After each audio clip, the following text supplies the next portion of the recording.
Dear student, हम लोग आज अध्ययन करेंगे सिक्योरिटी काउंसिल, सुरक्षा परिषद। जो मेजर आर्गन थे उसमें जो है हम लोगों ने अध्ययन किया था जनरल असेंबली। आज अध्ययन हम लोग करेंगे security council, economic and social council, trusteeship council, secretariat, international court of justice.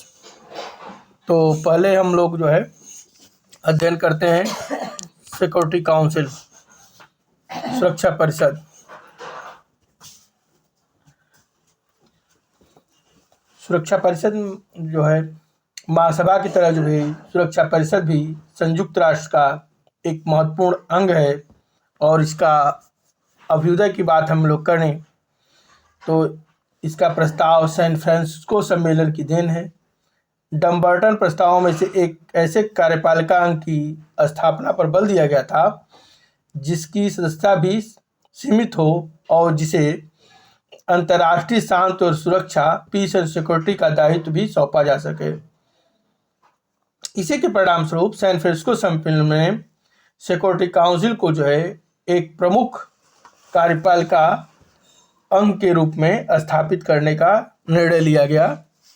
और संयुक्त राष्ट्र चार्टर के आर्टिकल 7 में सुरक्षा परिषद को संयुक्त राष्ट्र का एक प्रमुख अंग माना गया और चार्टर के आर्टिकल 23 से 32 तक सुरक्षा परिषद के बारे में जो है प्रावधान किया गया है। अब इसका हम लोग देखते हैं कि कैसे इसका गठन होता है, कंपोजिशन। प्रारंभ में सुरक्षा परिषद का गठन जो है 11 सदस्य हुआ था, लेकिन 1965 में चार्टर में संशोधन किया गया और इसके सदस्यों की संख्या जो है 15 कर दी गई थी, 15 कर दी गई थी। इसमें दो तरह के सदस्य हैं, अस्थाई परमानेंट और अस्थाई टेम्पोररी। अस्थाई सदस्य जो इसके होते हैं 5, जिनमें अमेरिका, ब्रिटेन, रूस, फ्रांस और चीन है। और संयुक्त राष्ट्र चार्टर के आर्टिकल 23 पैरा 1 में जो बताया गया है, इस प्रकार बताया गया, इस प्रकार उल्लेख किया गया है, चीन गणराज्य, फ्रांस, सोवियत समाजवादी गणराज्य संघ, अब जो रसिया हो गया है, ग्रेट ब्रिटेन और उत्तरी आयरलैंड, यूनाइटेड किंगडम तथा संयुक्त राज्य अमेरिका। अस्थायी सदस्य जो होते हैं सुरक्षा परिषद में 10 अस्थायी सदस्य हैं। प्रारंभ में यह संख्या 6 थी, बाद में जो है 1965 में संशोधन किया गया और अस्थायी सदस्यों की संख्या में जो है वृद्धि कर दी गई। वर्तमान में अस्थायी सदस्यों की संख्या जो है 10 है। संयुक्त राष्ट्र संघ में सदस्यों की संख्या की बात करें तो 1945 में संयुक्त राष्ट्र संघ के सदस्यों की जो संख्या थी 51 थी और सुरक्षा परिषद के सदस्यों की जो संख्या थी 11 थी। अगर प्रतिशत के हिसाब से देखा जाए तो 21.5 है। 1963 में संयुक्त राष्ट्र संघ के सदस्यों की संख्या 113, सुरक्षा परिषद के सदस्यों की संख्या 15, 13.27, 13.27%। अगर देखा जाए वर्तमान में 2022 में तो संयुक्त राष्ट्र संघ के सदस्यों की संख्या 193, सुरक्षा परिषद के सदस्यों की संख्या जो है 15% अगर निकाला जाए इसका तो 7.77। इसलिए बार बार यह मांग बढ़ रही है कि सुरक्षा परिषद में सदस्यों की संख्या बढ़ाई जाए। और भारत में जो भारत के संदर्भ में तो यहाँ तक कि बहुत से राज्य इस बात में सहमत भी हो गए हैं कि भारत को अस्थायी सदस्यता दी जाए सुरक्षा परिषद में, लेकिन चाइना के आगे आ जाने की वजह से भारत को नहीं मिल पा रही है। और इसके लिए भारत की सुरक्षा परिषद में अस्थायी सदस्य बनने के लिए जो तर्क दिए जाते हैं कि भारत में विश्व का बड़ा लोकतांत्रिक देश है, भारत चीन के बाद विश्व का सबसे बड़ी जनसंख्या वाला देश है, भारत पूर्व निशस्त्रीकरण से परमाणु शस्त्रों में कमी लाने के लिए कटिबद्ध है, भारत संयुक्त राष्ट्र संघ की शांति तथा रक्षा कार्रवाई में महत्वपूर्ण योगदान दे रहा है, भारत का गुटनिरपेक्ष और विकासशील राज्यों में गहरा प्रभाव है, भारत अंतर्राष्ट्रीय आतंकवाद के उन्मूलन के लिए कटिबद्ध है। ये अब तमाम तर्क जो है दिए जाते हैं। एडहॉक मेंबर्स जो होते हैं संयुक्त राष्ट्र चार्टर के आर्टिकल 31 में आप देखेंगे एडहॉक मेंबरशिप के बारे में जो है प्रावधान किया गया है। और इसमें जो है सिक्योरिटी काउंसिल की सदस्यता 3 प्रकार से प्राप्त होती है: अस्थाई, अस्थाई और तदर्थ। तो आर्टिकल 31 और 32 में यह व्यवस्था की गई है कि संयुक्त राष्ट्र के किसी सदस्य को सुरक्षा परिषद का सदस्य नहीं है या किसी राज्य को जो संयुक्त राष्ट्र संघ का सदस्य नहीं है, सुरक्षा परिषद में विचार विमर्श हेतु आमंत्रित किया जा सकेगा। ऐसे सदस्य या राज्य का जो है राज्य का चर्चा से जुड़े विवाद से संबंध है, लेकिन यह भी आवश्यक है, हम लोगों को समझ लेना है कि सदस्य राज्य को आमंत्रित करना या न करना यह पूर्ण रूप से सुरक्षा परिषद के सिक्योरिटी काउंसिल के विवेक पर निर्भर करता है। फिलीपींस को जो है सुरक्षा परिषद के विचार विमर्श में भाग लेने के लिए रोका गया था, जो इंडोनेशिया विवाद के सेकेंड फेज द्वितीय चक्र के विचार विमर्श में भाग लेना चाहता था। सुरक्षा परिषद में अगर अध्यक्ष की बात करें तो सुरक्षा परिषद की बैठकों की अध्यक्षता करने के लिए सुरक्षा परिषद द्वारा एक अध्यक्ष का चयन किया जाता है। अध्यक्ष के चयन की प्रक्रिया को सुनिश्चित करने के लिए अधिकार संयुक्त सुरक्षा परिषद को दिया जाता है और संयुक्त राष्ट्र चार्टर में ऐसे किसी प्रक्रिया का उल्लेख नहीं किया गया है कि अध्यक्ष का चयन सुरक्षा परिषद के सदस्य राज्यों में ही किया जाता है। सामान्यतः अध्यक्ष का चयन सदस्यों को वर्णक्रम अल्फाबेटिकल आर्डर में चक्रीय रोटेशन प्रणाली द्वारा जो है किया जाता है। जो मतदान की प्रक्रिया होती है, जो वोटिंग प्रोसेस होती है, वो संयुक्त राष्ट्र चार्टर के आर्टिकल 27 पैरा 1 के अनुसार सुरक्षा परिषद के प्रत्येक सदस्य को एक मत सिंगल वोट देने का अधिकार है। सुरक्षा परिषद द्वारा निर्णित किए जाने वाले मामलों को हम 2 भागों में बांट सकते हैं। एक तो प्रक्रिया संबंधित मामले, प्रोसीजर से संबंधित मामले, दूसरे जो है अन्य अदर्स मामले। प्रक्रिया संबंधित मामलों में निर्णय के लिए 9 सदस्यों के सकारात्मक मतों अफर्मेटिव वोट की आवश्यकता होती है।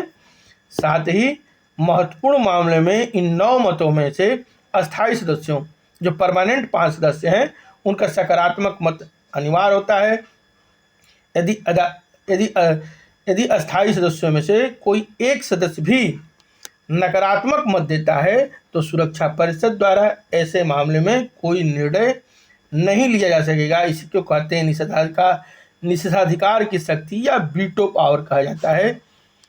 कोई विशेष प्रक्रिया से संबंधित है या नहीं, कोई इसका जो है विनिश्चय करने का अधिकार सिर्फ अध्यक्ष को है। यदि अध्यक्ष द्वारा कोई मामला या विषय प्रक्रिया से संबंधित घोषित कर दिया जाता है तो अस्थायी सदस्यों को वीटो पावर की शक्ति का प्रयोग करने का अवसर मिल जाता है और ऐसा मामला महत्वपूर्ण मामलों की परिधि में जो है आ जाता है। अब हम लोग देखते हैं, ये तो हम लोग फंक्शन अगर सिक्योरिटी काउंसिल। अब हम लोग देखते हैं maintenance of international peace and security. इसमें आप देखेंगे अंतर्राष्ट्रीय शांति और सुरक्षा को बनाए रखना। अंतर्राष्ट्रीय शांति और सुरक्षा को बनाए रखना सुरक्षा परिषद का जो है प्राथमिक उत्तरदायित्व है। इस उत्तरदायित्व को पूरा करने की शक्ति उसे चार्टर के आर्टिकल 24 के पैरा 1 के अनुसार जो है दिया गया। इसके अनुसार जो है यह सुनिश्चित करने के लिए कि संयुक्त राष्ट्र द्वारा तत्परतापूर्वक और प्रभावपूर्ण कार्रवाई की जाए, उसके 10 अंतर्राष्ट्रीय शांति सुरक्षा बनाए रखने की प्राथमिक जिम्मेदारी सुरक्षा परिषद को समझते हैं। पूरे विश्व में अंतर्राष्ट्रीय शांति और सुरक्षा को जिम्मेदारी जो है सुरक्षा परिषद को दी गई बनाए रखने के। अगर हम देखें तो चार्टर का अनुच्छेद 24 पैरा 2 के अनुसार जो है अंतर्राष्ट्रीय शांति और सुरक्षा बनाए रखने के निर्वहन में जो है सुरक्षा परिषद संयुक्त राष्ट्र के प्रयोजन और सिद्धांतों के अनुसार जो है कार्य करेगी, जो चार्टर के अनुच्छेद 1 और 2 में जो है इसका वर्णन किया गया है। और यह जस्ट कोजेन अवश्य पालने की परिस्थिति में को जो है प्राप्त कर चुका है। इसका पालन करना ही है, जस्ट कोजेंस के सिद्धांत पर कार्य करता है। और सुरक्षा परिषद अंतर्राष्ट्रीय शांति और सुरक्षा को जो है बनाए रखने के लिए किए गए कार्य करते समय अंतर्राष्ट्रीय विधि के जो है समान नियमों का उल्लंघन उस समय तक नहीं करेगा जब तक चार्टर द्वारा उसकी अनुमति नहीं मिल जाती है। शांतिपूर्ण साधनों द्वारा जो है यह शांति स्थापित करने का प्रयास करेगा बाय पीसफुल मीन्स। चार्टर का अगर हम देखें चैप्टर 6 अध्याय 6 तो उसमें विभिन्न तरीके बताए गए हैं कैसे शांति सुरक्षा लाई जाएगी। इसमें सुरक्षा परिषद जो है शांतिपूर्ण तरीके से जो है विवादों का जो है निपटारा करते हैं, जिसे अंतर्राष्ट्रीय पीस और सिक्योरिटी शांति और सुरक्षा को खतरा होने की संभावना है। किंतु प्रश्न तब यह उत्पन्न होता है कि क्या सुरक्षा परिषद को किसी विवाद के अस्तित्व के बारे में जानकारी कैसे होगी। जिस विवाद को अंतर्राष्ट्रीय शांति सुरक्षा के लिए खतरा उत्पन्न करने के लिए माना जाता है उसकी जानकारी जो है सुरक्षा परिषद को सिक्योरिटी काउंसिल को तब होती है जब आर्टिकल 34 के अधीन अपने आप से अन्वेषण करे या जो है संयुक्त राष्ट्र का कोई सदस्य चाहे विवाद का पक्षकार हो या न हो वह आर्टिकल 35 पैरा 1 के अधीन अनुच्छेद 35 परिच्छेद 1 के अधीन जो है किसी विवाद को उसके समक्ष लाए और संयुक्त राष्ट्र के गैर सदस्य आर्टिकल 35 पैरा 1 के अधीन किसी विवाद को उसके समक्ष लाए। जब चार्टर के आर्टिकल 99 के अधीन संयुक्त राष्ट्र का महासचिव ऐसे मामलों पर सुरक्षा परिषद का ध्यान आकृष्ट करे जिसका कारण अंतर्राष्ट्रीय शांति सुरक्षा को खतरा में पड़ता है, तो इसके लिए जो है अगर आता है तो इसके लिए जो है संयुक्त security council by peaceful mean शांतिपूर्ण साधनों का जो है प्रयोग करेगा शांति और सुरक्षा बनाए रखने के लिए। शांतिपूर्ण साधनों से जो है विवादों का निपटारा करने के लिए कहने का बात यह है to call upon the party to settle the dispute peacefully. इसमें जो है चार्टर का 33 पैरा 1 के दिन जो बताया गया है ये शांतिपूर्ण साधन है वार्ता, जांच, मध्यस्थता, सुलह, मध्यस्थम, न्यायिक निपटारा। जब हम इंटरनेशनल डिस्प्यूट आपको बताएंगे कि विवादों का निपटारा कैसे होता है, वहाँ पर शांतिपूर्ण साधनों द्वारा कैसे विवादों का निपटारा होता है वहाँ आपको हम बताएंगे। वहाँ पर नेक्स्ट हम लोग देखते हैं कि कलेक्टिव सिक्योरिटी क्या होती है। सामूहिक सुरक्षा। सामूहिक सुरक्षा का यहाँ जो मतलब है, जो अर्थ है, जो तात्पर्य है, शांति के खतरे या शांति भंग के निवारण करने के लिए, आक्रमण की कार्रवाई का दमन करने के लिए जो है विश्व की विशिष्ट भौगोलिक क्षेत्र के सभी राज्यों द्वारा किए गए उपायों से है। सामूहिक सुरक्षा के अंतर्गत प्रत्येक राज्य इस सिद्धांत को मानते हैं कि एक राज्य की सुरक्षा करना सभी राज्य की जो है सामूहिक जो जिम्मेदारी होगी। एक राज्य के ऊपर कोई आक्रमण होता है तो सभी सदस्य राज्य आक्रमण को दमन करने के लिए कार्रवाई और सहायता जो है करेंगे। और सामूहिक सुरक्षा शब्द का प्रयोग संयुक्त राष्ट्र चार्टर में तो नहीं किया गया है, फिर भी सुरक्षा परिषद के जो प्राधिकारी हैं सामूहिक उपाय करने के लिए प्रावधान जो है किया गया है, जो चार्टर के चैप्टर 7 में प्रावधानित है। वीटो पावर की उस तक तो मैंने बात कर दिया, लेकिन फिर कलेक्टिव सिक्योरिटी की बात आई है तो मैं वीटो पावर के बारे में आपको बता देता हूँ। आर्टिकल 39 के अधीन जो अपचारी राज्य का निर्धारण करना कठिन होता है और जिस समय सुरक्षा परिषद का अस्थायी सदस्य आक्रामक राज्य के हित के प्रति सहानुभूति रखकर प्रत्यक्ष या अप्रत्यक्ष विवाद में शामिल हो जाता है, तो उस क्षण शांति प्रवर्तन तंत्र को असफल हो जाता है और अस्थायी सदस्य अपनी विशेष शक्ति वीटो का प्रयोग करके आक्रामक राज्य के विरुद्ध कार्रवाई करने से सुरक्षा परिषद को रोक सकते हैं। और आपको मैं बताया था कि आर्टिकल 39 के अधीन जो है दोषी राज्य का निर्धारण भी कर लिया जाता है और जो कार्रवाई है अनुच्छेद 41 या 42 के अधीन की जाए या नहीं, इस पर जो है निर्णय लिया जाता है। इसमें जो है आप इराक के मामले का देख सकते हैं।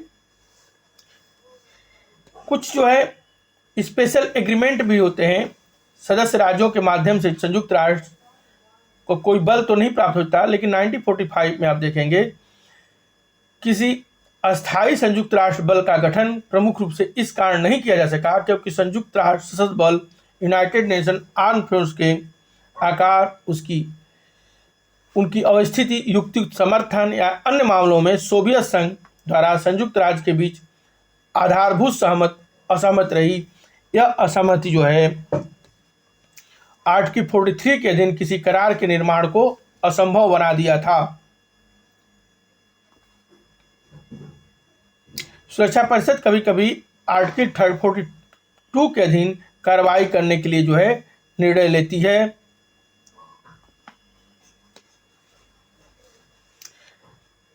क्योंकि मैंने आपको मेंटेनेंस, इंटरनल पीस और सिक्योरिटी में वीटो पावर और स्पेशल एग्रीमेंट के बारे में मैंने चर्चा कर दिया था, जिसमें अब इसके लिए बहुत शार्ट में आपको मैं सब बता रहा हूँ।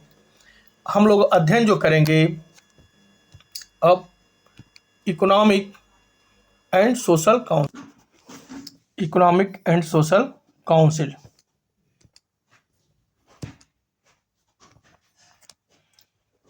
आर्थिक एवं सामाजिक परिषद,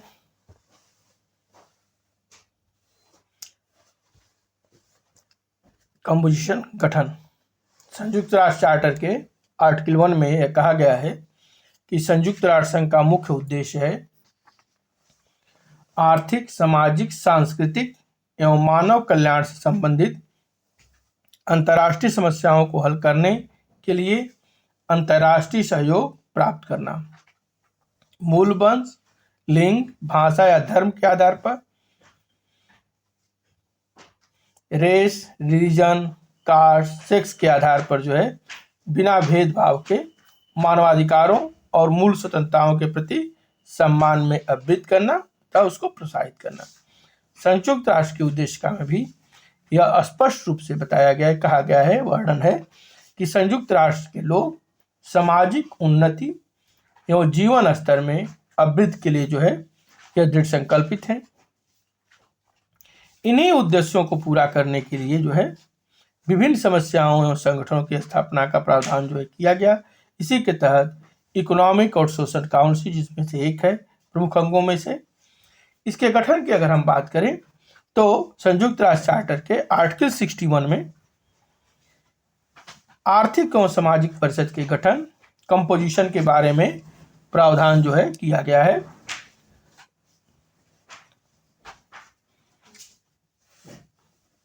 वर्तमान में परिषद के कुल सदस्यों की संख्या जो है 54 है, जिसका निर्वाचन जो है महासभा द्वारा किया जाता है। प्रारंभ में आप देखेंगे तो इसकी संख्या 18 थी। 1963 में 1963 में संशोधन करके यह संख्या 27 हो गई। 1973 में संशोधन द्वारा यह 27 से बढ़ाकर 54 हो गई। अधिवेशन, आर्थिक और सामाजिक परिषद के जो अधिवेशन होते हैं वह वर्ष में 2 बार होते हैं, अप्रैल और जुलाई में। अप्रैल में अधिवेशन न्यूयॉर्क में होता है और जुलाई में जो अधिवेशन होता है वह जनेवा में होता है। मतदान की प्रक्रिया अगर देखें, वोटिंग प्रोसेस देखें तो संयुक्त राष्ट्र चार्टर के आर्टिकल 67 के अनुसार जो है आर्थिक और सामाजिक परिषद के प्रत्येक सदस्य एक मत, सिंगल वोट देने का जो है अधिकार है और मतदान जो है साधारण व प्रत्यक्ष होता है। आर्टिकल 69 के अंतर्गत, अनुच्छेद 69 के अंतर्गत जो है परिषद संयुक्त राष्ट्र के किसी ऐसे विषय पर जिसका उस सदस्य से विशेष संबंध है विचार विमर्श में भाग लेने के लिए जो है आमंत्रित कर सकती है और ऐसे आमंत्रित सदस्य को मतदान करने का अधिकार नहीं होता है। और आर्टिकल 70 अनुच्छेद 70 के अनुसार जो है परिषद द्वारा विशिष्ट अभिकरणों एजेंसी को भी इस प्रकार विचार विमर्श में भाग लेने के लिए आमंत्रित किया जा सकता है। पावर एंड फंक्शन, कार्य और शक्तियों की बात अगर करें तो इसका कार्य और शक्ति जो है अंतर्राष्ट्रीय सहयोग में अवृत करने, आर्थिक एवं सामाजिक उन्नयन में आर्थिक एवं सामाजिक परिषद का महत्वपूर्ण योगदान माना जाता है। संयुक्त राष्ट्र चार्टर के आर्टिकल 62 से लेकर 66 तक आर्थिक और सामाजिक परिषद के कार्यों का जो है उल्लेख किया गया है। देख, इसमें जो उल्लेख है, फर्स्ट, अंतर्राष्ट्रीय आर्थिक, सामाजिक, सांस्कृतिक, शैक्षणिक एवं स्वास्थ्य से संबंधित मामलों, का अध्ययन करना, उस पर अपनी रिपोर्ट प्रस्तुत करना। उपयुक्त विषयों पर संयुक्त राष्ट्र जो है महासभा संयुक्त राष्ट्र के सदस्यों तथा संबंधित विशिष्ट अभिकरणों को अपने सुझाव देना। सभी के लिए मानव अधिकारों तथा मूल स्वतंत्रताओं के प्रति जो है सम्मान में अवृत करने, उनके पालन के लिए सिफारिश करने, अपनी अधिकारिता में आने वाले विषयों पर अपनी क्षमता के अनुरूप विषयों का प्रारूप ड्राफ्ट ऑफ कन्वेंशन तैयार कर महासभा को भेजना, अपनी अधिकारिता में आने वाले संयुक्त राष्ट्र के नियमानुसार अंतर्राष्ट्रीय सम्मेलनों का आयोजन करना, सुरक्षा परिषद के अनुरोध पर सुरक्षा परिषद को आंशिक सूचनाएं जो है प्रेषित करना, सहयोग करना, नए और विशिष्ट अभिकरणों की स्थापना के लिए कदम उठाना। विश्व स्वास्थ्य संगठन WHO वर्ल्ड हेल्थ ऑर्गेनाइजेशन की स्थापना के पीछे आर्थिक और सामाजिक परिषद का बहुत महत्वपूर्ण योगदान रहा। आयोग, समितियों और निकायों का भी गठन करने का जो इसको अधिकार है वह मिलता है चार्टर का जो आर्टिकल 68 है। आर्थिक और सामाजिक परिषद विभिन्न आयोगों, विभिन्न कमीशनों, कमेटियों, निकायों का गठन का अधिकार प्राप्त है। इसके अंतर्गत यह बताया गया है, कहा गया है कि आर्थिक और सामाजिक परिषद आर्थिक और सामाजिक क्षेत्रों में मानव अधिकारों की अभिवृद्धि के लिए आयोग, समितियां और ऐसे ही अन्य निकाय स्थापित करेगी, जिसको परिषद को पालन करने के लिए आवश्यक हो जाता है। आर्टिकल 68 के अंतर्गत जो है जो प्रदत्त शक्तियां का प्रयोग करते हुए सुरक्षा परिषद आर्थिक और सामाजिक परिषद विभिन्न आयोगों, समितियों और निकायों का गठन किया है। आर्थिक और सामाजिक परिषद के लिए जो है निम्नलिखित जो है 3 महत्वपूर्ण जो है समितियां हैं। पहले है आर्थिक समिति, इकोनॉमिक कमेटी, दूसरा है सोशल कमेटी, तीसरा है कार्यक्रम और समन्वय समिति। अगर हम देखें तो आर्टिकल 68 के अंतर्गत जो है आर्थिक और सामाजिक परिषद को विभिन्न आयोगों का गठन करने की अधिकारिता प्रदान की गई। इसमें 3 वर्गों में हम अलग अलग बांट सकते हैं। पहला है फंक्शनल कमीशन, सेकेंड है रीजनल कमीशन, फंक्शनल रीजनल, और चाहे तो एक जो है अन्य निकाय में भी हम देख सकते हैं। तो लेकिन जो महत्वपूर्ण हमसे जो क्वेश्चन पूछे जाते हैं वो फंक्शनल कमीशन और रीजनल कमीशन से मैक्सिमम जो है अब तक क्वेश्चन पूछे गए हैं। तो पहले हम लोग देखते हैं फंक्शनल कमीशन। कार्यकारी आयोग, कार्यकारी आयोग को जो है कार्यात्मक आयोग भी कहा जाता है।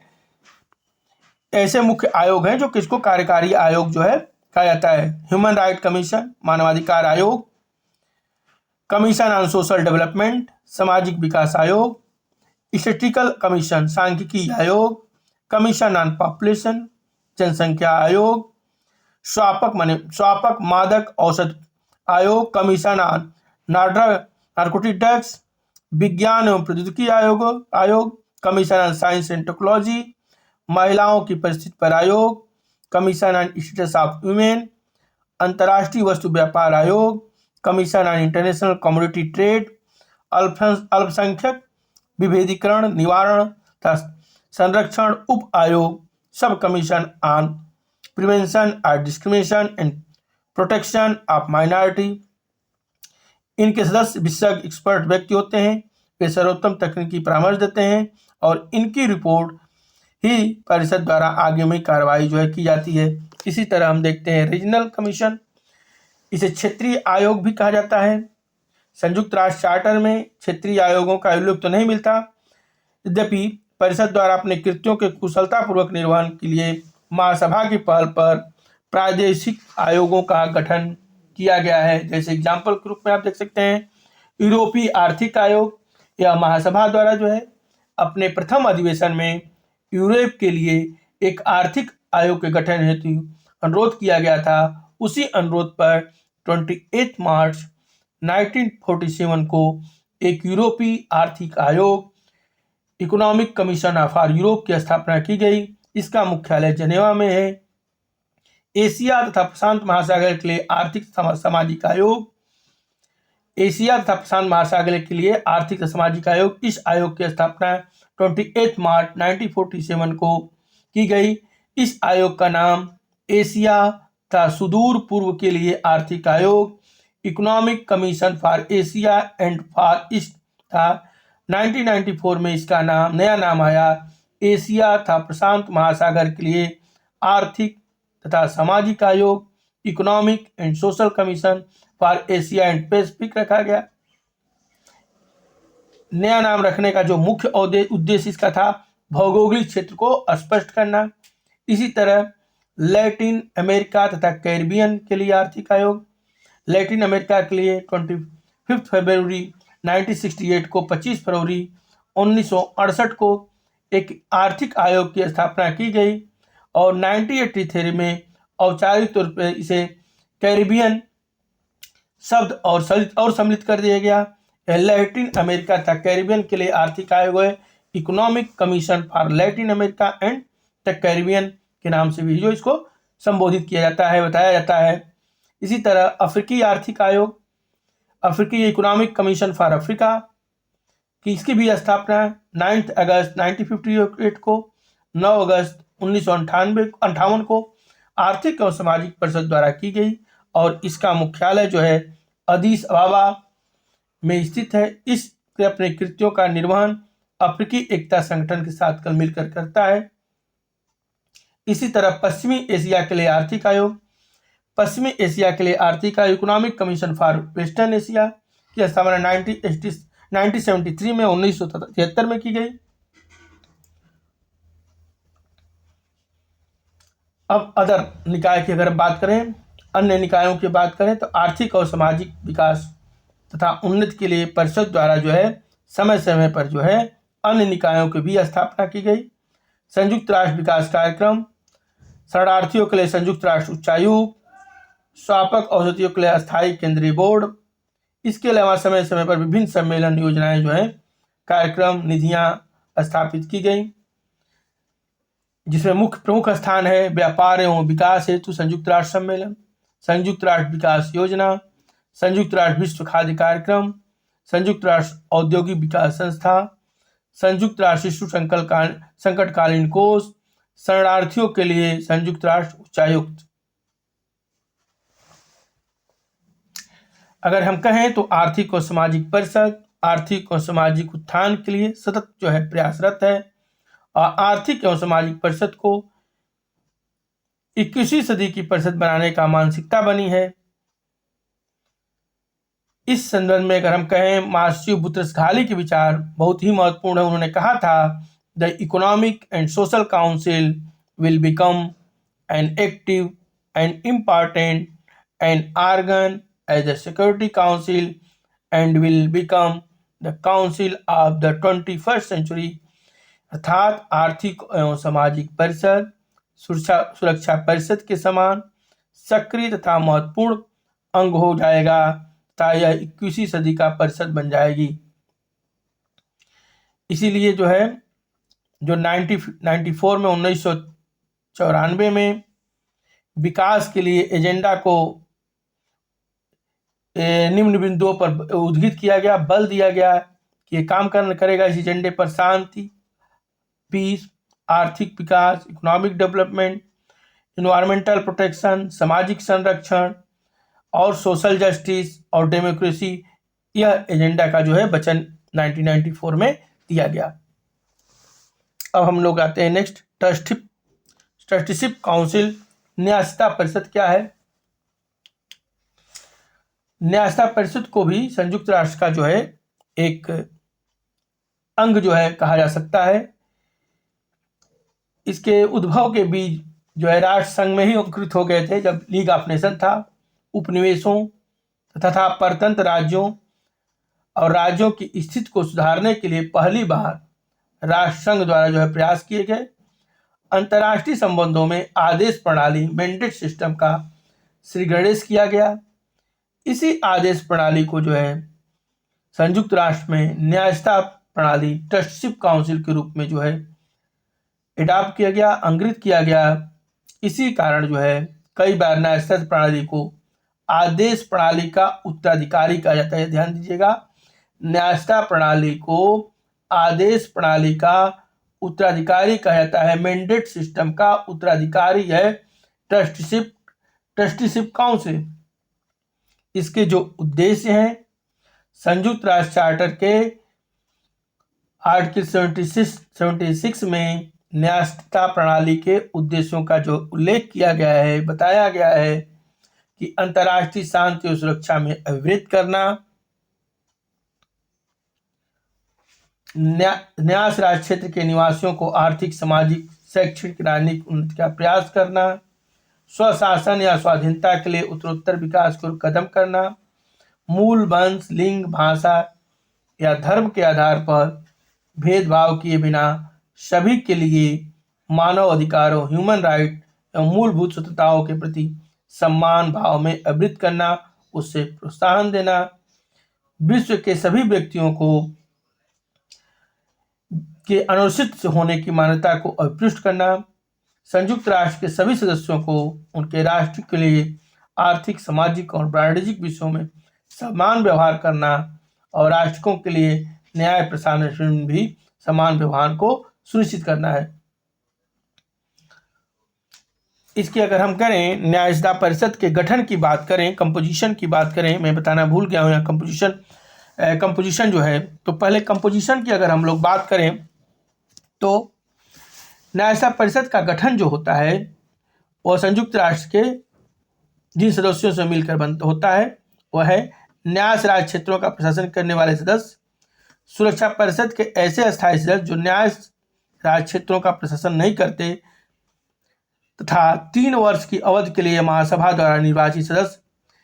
तीसरे संवर्ग उतने ही निर्वाचन किए जाएंगे जितने सुनिश्चित करने के लिए आवश्यक हो कि न्यायिकता परिषद के सदस्यों की कुल संख्या में कितने सदस्यों की संख्या जो है बराबर होगी। वे सदस्य जो न्याय राज्य क्षेत्र का प्रशासन करते हैं तथा वे सदस्य जो न्याय राज्य क्षेत्रों का प्रशासन नहीं करते। आर्टिकल 86। वर्तमान में अगर बात करें तो अमेरिका प्रशासन करने वालों की हैसियत से तथा चीन, फ्रांस, रूस और ब्रिटेन सुरक्षा परिषद के सदस्य होने के कारण इसके सदस्य हैं। न्यायिकता परिषद के वर्तमान सदस्यों की संख्या अगर देखा जाए तो 12 है, प्रबंधकर्ता देश 4, सुरक्षा परिषद के अस्थायी सदस्यों में से 3, निर्वाचित सदस्य 5, कुल मिलाकर 12। मतदान की प्रक्रिया क्या होती है? वोटिंग है। संयुक्त राष्ट्र चार्टर के आर्टिकल 89 के अनुसार न्यायिकता परिषद के प्रत्येक सदस्य को केवल एक मत देने का अधिकार है और न्यायिकता परिषद ट्रस्टीशिप काउंसिल के निर्णय उपस्थित और मतदान करने वाले सदस्यों के बहुमत से किए जाते हैं और न्यायिकता परिषद के किसी भी सदस्य को वीटो पावर प्राप्त नहीं होता है। अब हम देखते हैं फंक्शन एंड पावर। संयुक्त राष्ट्र चार्टर के आर्टिकल 87, आर्टिकल 88 एंड 91 में 87, 88 और 91 में ट्रस्टीशिप काउंसिल के बारे में न्यायिकता परिषद के कार्यों एवं शक्तियों के बारे में जो है उल्लेख किया गया है। निम्न है जो निम्न प्रमुख कार्य करते हैं उसके द्वारा प्रशासनिक प्राधिकारियों द्वारा प्रेषित रिपोर्ट जो है उस पर विचार किया जाता है। किसी रिपोर्ट का आधार न्याय राज्य क्षेत्र के निवासियों की राजनीतिक, आर्थिक, सामाजिक और शैक्षिक प्रगति की प्रश्नावली होती है। इसके द्वारा याचिकाओं को स्वीकार किया जा सकता है। प्रशासनिक प्राधिकारियों के साथ विचार विमर्श कर ऐसी याचिकाओं पिटीशन की जांच का निरीक्षण किया जा सकता है। न्यायिकता परिषद तथा प्रशासनिक अधिकारियों के साथ निश्चित समय पर संबंधित न्याय क्षेत्र के सामाजिक दौरों के भी व्यवस्था की जाती है। इसके अलावा न्यायिकता करारों की शर्तों के अनुसार सुरक्षा परिषद द्वारा अन्य कार्य भी किए जा सकते हैं।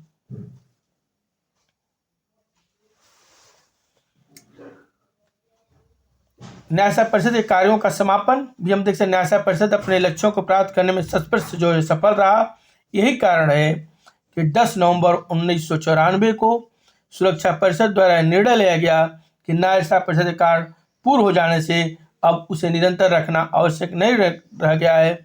परिणाम स्वरूप जो है न्यायिकता परिषद द्वारा औपचारिक तौर पर अपनी कार्यों को निलंबित कर दिया गया और 1994 के 1994 की वार्षिक रिपोर्ट में महासचिव द्वारा यह सुझाव दिया गया कि संयुक्त राष्ट्र चार्टर के आर्टिकल 108 के अनुसार संशोधन कर न्यायिकता परिषद से संबंधित उपबंधों को चार्टर से जो है निकाल दिया जाए। इस प्रकार जो है न्यायिकता परिषद संयुक्त राष्ट्र संघ का एकमात्र अंग है जिसने अपना कार्यकाल सफलतापूर्वक संपन्न किया और न्यायिकता परिषद को अपने उद्देश्यों के में सफलता मिली।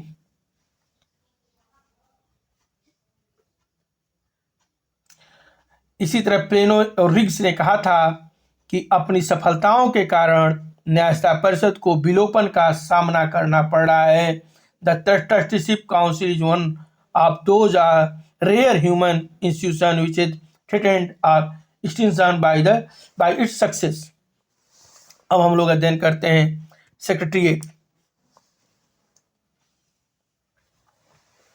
संयुक्त राष्ट्र जो है 6 प्रमुख अंगों में भी जो है सचिवालय एक महत्वपूर्ण अंग है और संयुक्त राष्ट्र चार्टर के चैप्टर 15 में अध्याय 15 के अंतर्गत सचिवालय के बारे में जो बताया गया, प्रावधान किया गया है।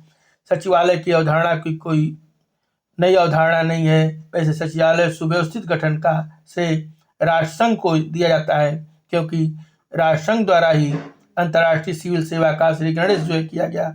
लेकिन राष्ट्रसंघ से पूर्व भी सचिवालय जैसी संस्था के अस्तित्व के संकेत मिलते हैं। अगर हम उदाहरण के रूप में देखें तो 1907 के 1907 के हेग सम्मेलन में 25 सदस्यों के एक सचिवालय का जो है गठन किया गया था। अब हम इसका देखते हैं कंपोजिशन क्या है, सचिवालय का गठन कैसे होता है।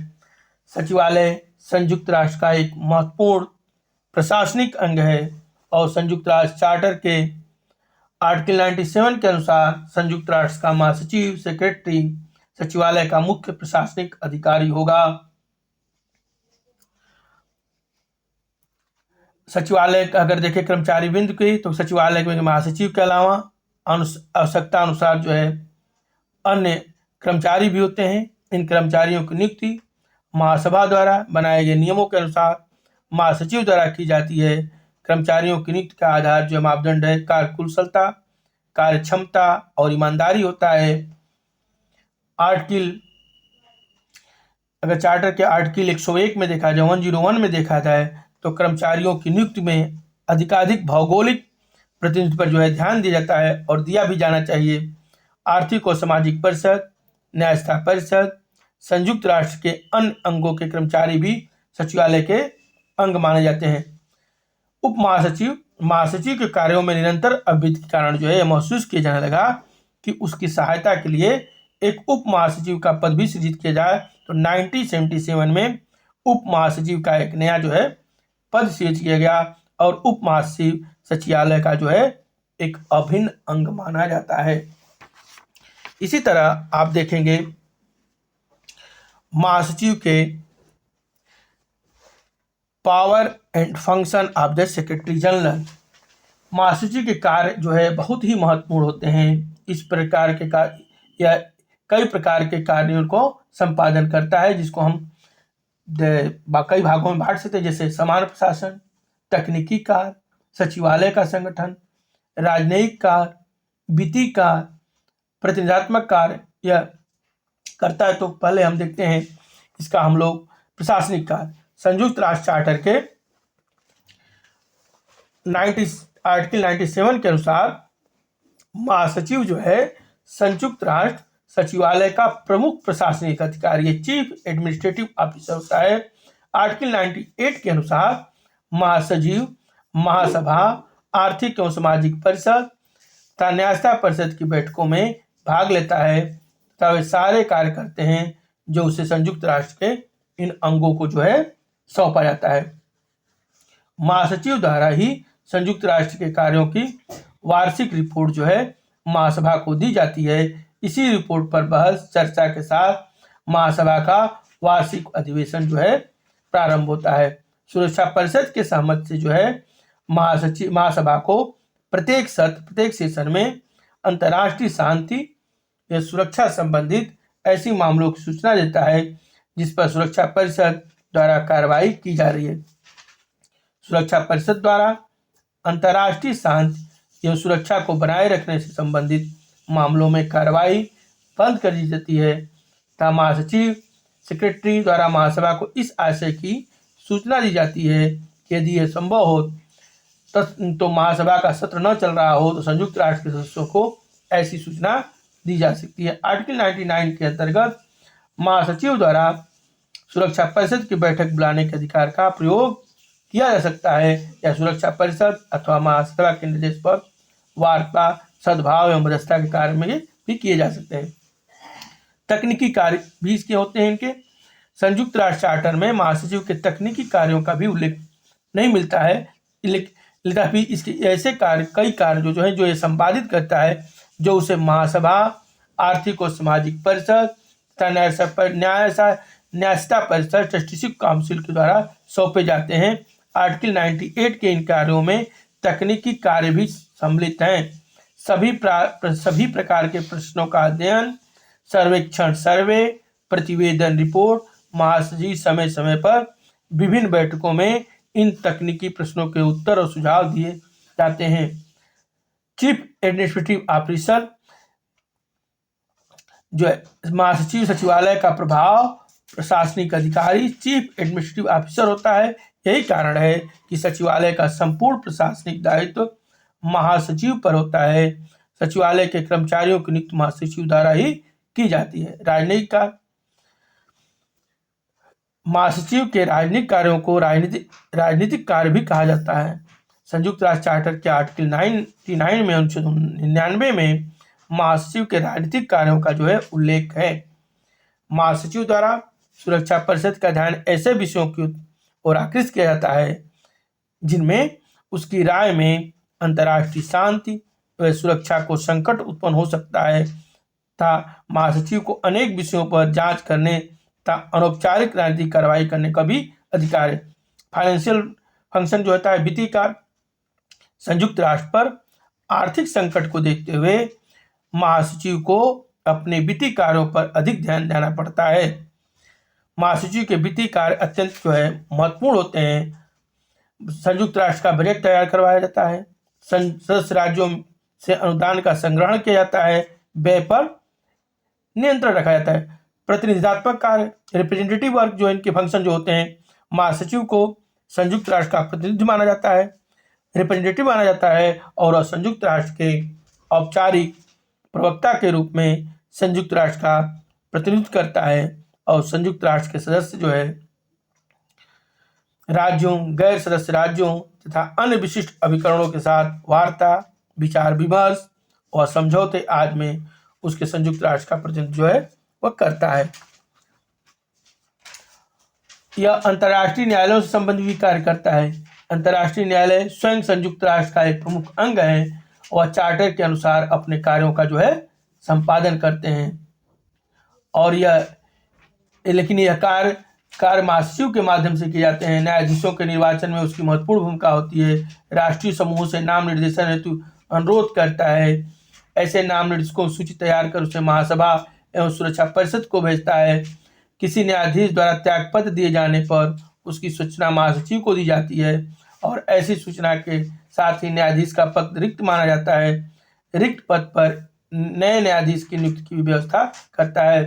किसी न्यायाधीश के पदच्युत की सूचना पर रजिस्ट्रार द्वारा महासचिव को दी जाती है। महासचिव के माध्यम से संसित किए जाने वाले मामलों की सूचना रजिस्ट्रार तथा संयुक्त राष्ट्र के सदस्यों और न्यायालयों में उपस्थित होने के लिए हकदार अन्य राज्यों को भी दी जाती है।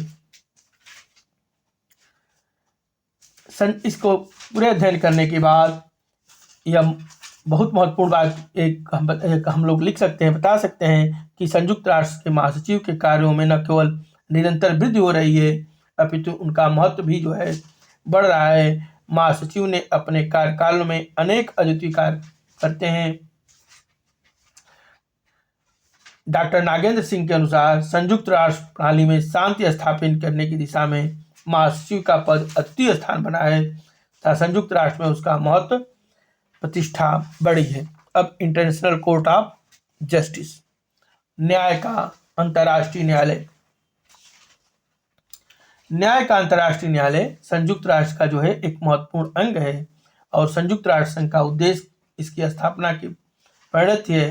संयुक्त राष्ट्र के विभिन्न उद्देश्यों में से एक उद्देश्य है कि अंतर्राष्ट्रीय विवादों को, जिनके कारण शांति सुरक्षा को संकट उत्पन्न हो जाता है, शांतिपूर्ण साधनों द्वारा न्याय और अंतर्राष्ट्रीय विधि के सिद्धांतों को उसका निपटारा किया जाए। इसी उद्देश्य को लेकर सैन फ्रांसिस्को सम्मेलन में अंतर्राष्ट्रीय न्यायालय की संविधि के आधार पर एक नए न्यायालय की स्थापना का संकल्प जो है पारित किया गया था। संयुक्त राष्ट्र चार्टर के 92 में अनुच्छेद 92 में यह कहा गया कि अंतर्राष्ट्रीय न्यायालय अस्थायी अंतर्राष्ट्रीय न्यायालय की संविधि पर आधारित है। न्याय के अंतर्राष्ट्रीय न्यायालय की सफलता का एक महत्वपूर्ण कारण यह माना जाता है कि यह अस्थायी अंतर्राष्ट्रीय न्यायालय के समान ही है और इसकी कार्यशैली भी उसी के अनुरूप है। अंतर्राष्ट्रीय न्यायालय के गठन के अगर हम बात करें, कंपोजिशन की बात करें कि न्याय का अंतर्राष्ट्रीय न्यायालय जो है संयुक्त राष्ट्र का एक, हम जैसे बताया कि एक महत्वपूर्ण न्यायिक अंग है और वह संयुक्त राष्ट्र चार्टर के साथ जुड़ी संविधि पर जो है आधारित है, जो विद्वान चार्टर का एक अभिन्न अंग है।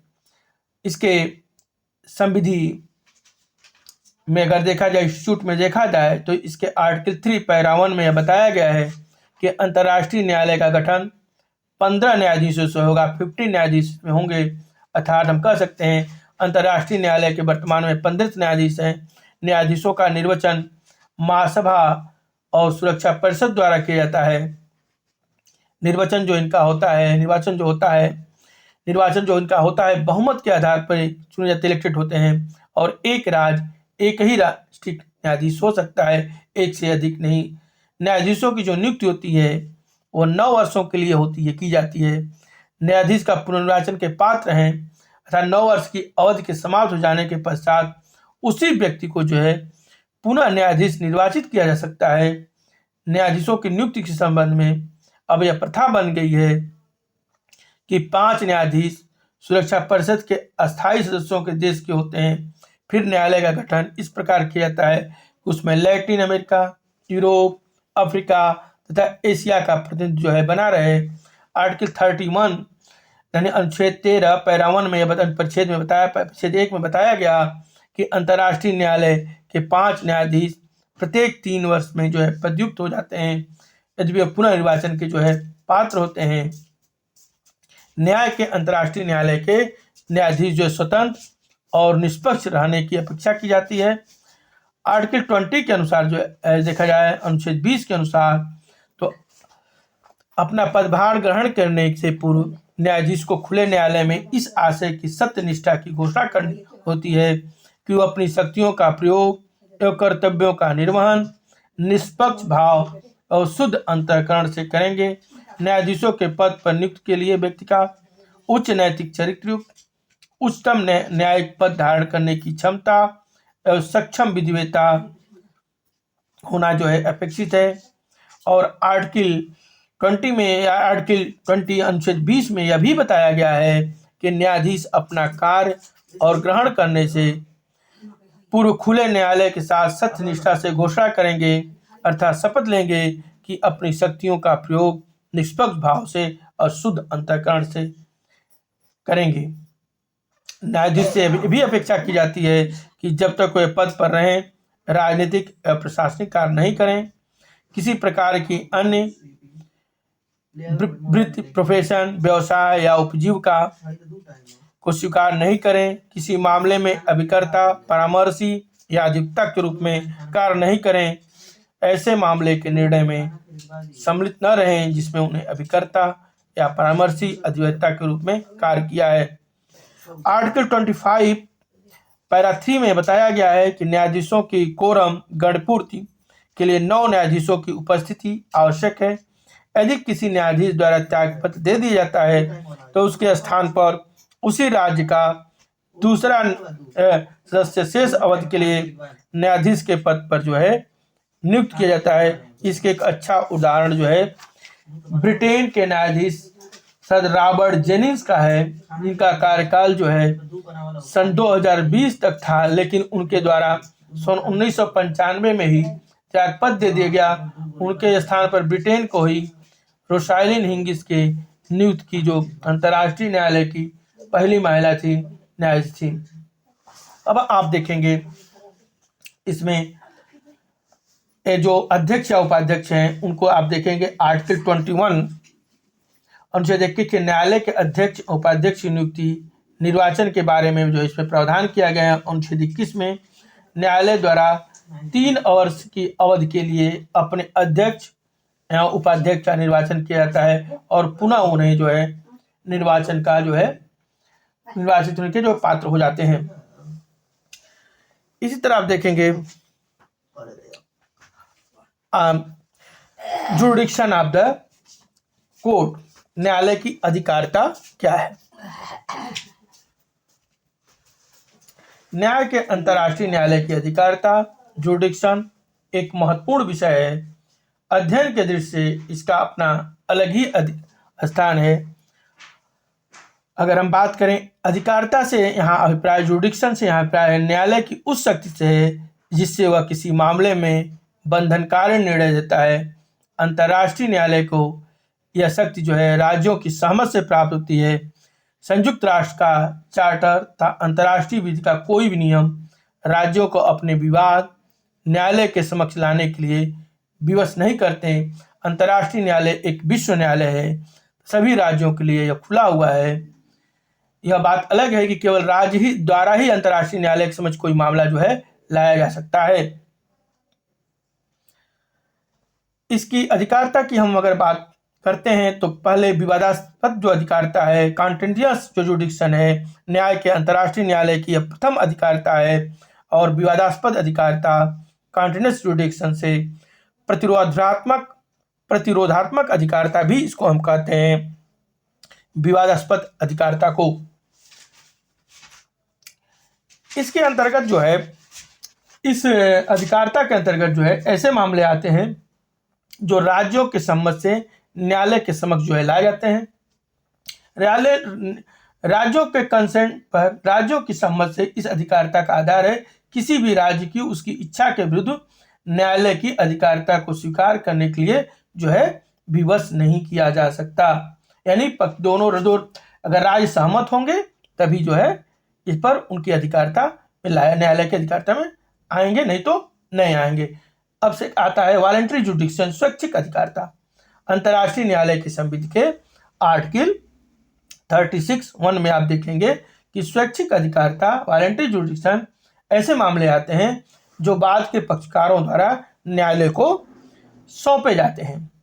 संयुक्त राष्ट्र चार्टर या संधियों में अब जो वर्णित है, जब किसी राज्य द्वारा न्यायालय के समक्ष कोई बात लाया जाता है तो न्यायालय उस पर कार्रवाई केवल तभी की जा सकती है जब दूसरा पक्षकार उस पर अपने में सहमति प्रदान कर दे। जब तक बाद में हितपक्ष पक्षकारों द्वारा सहमति नहीं प्रदान कर दी जाती तब तक न्यायालय द्वारा ऐसे बात की न तो सुनवाई की जा सकती है, नहीं निर्णय किया जाता है।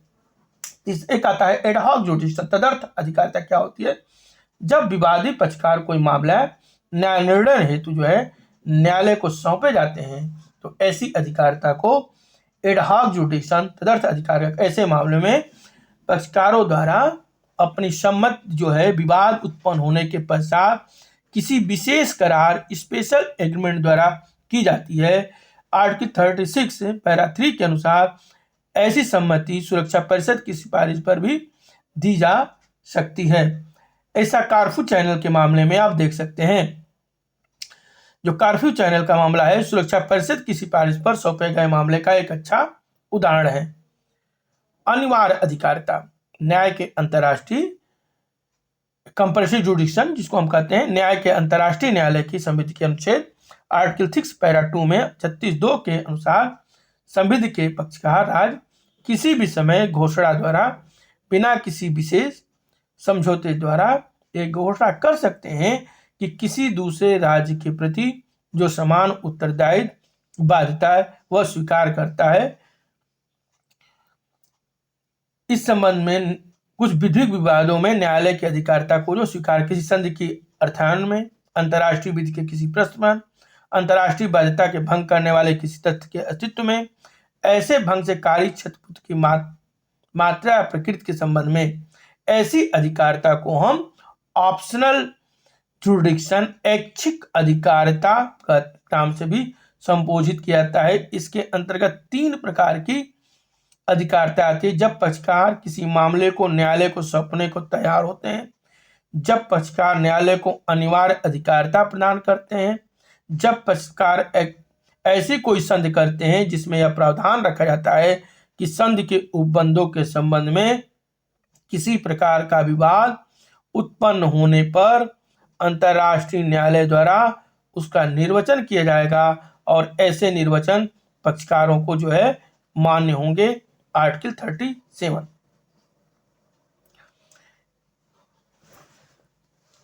अब हम लोग देखते हैं contribution of the international court of justice in the development of international law. अंतर्राष्ट्रीय विधि के विकास में अंतर्राष्ट्रीय न्यायालय को योगदान।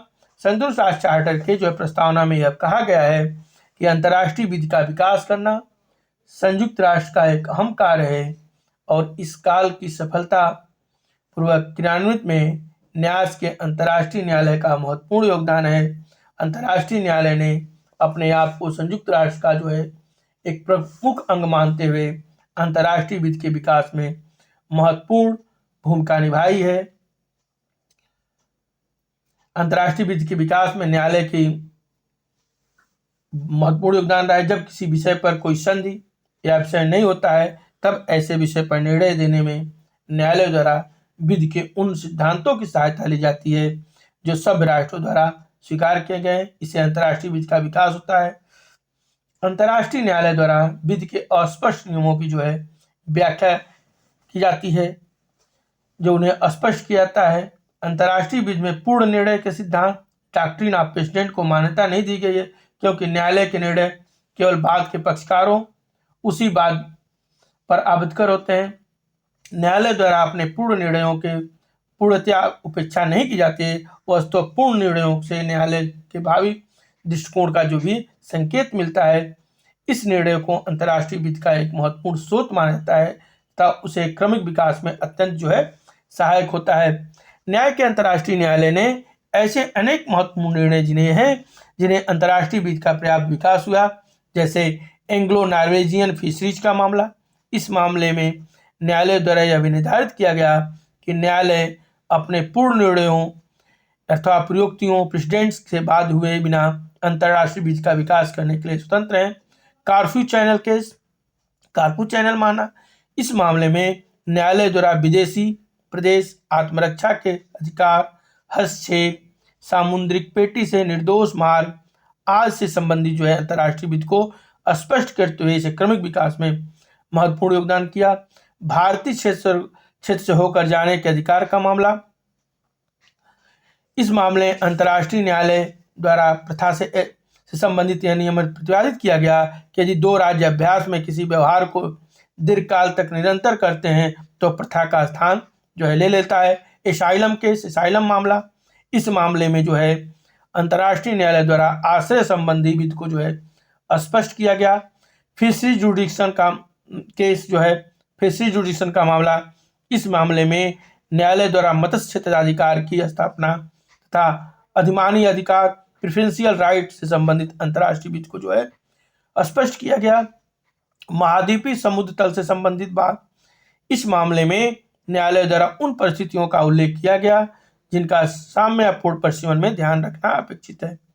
Land, island and maritime frontier dispute का मामला।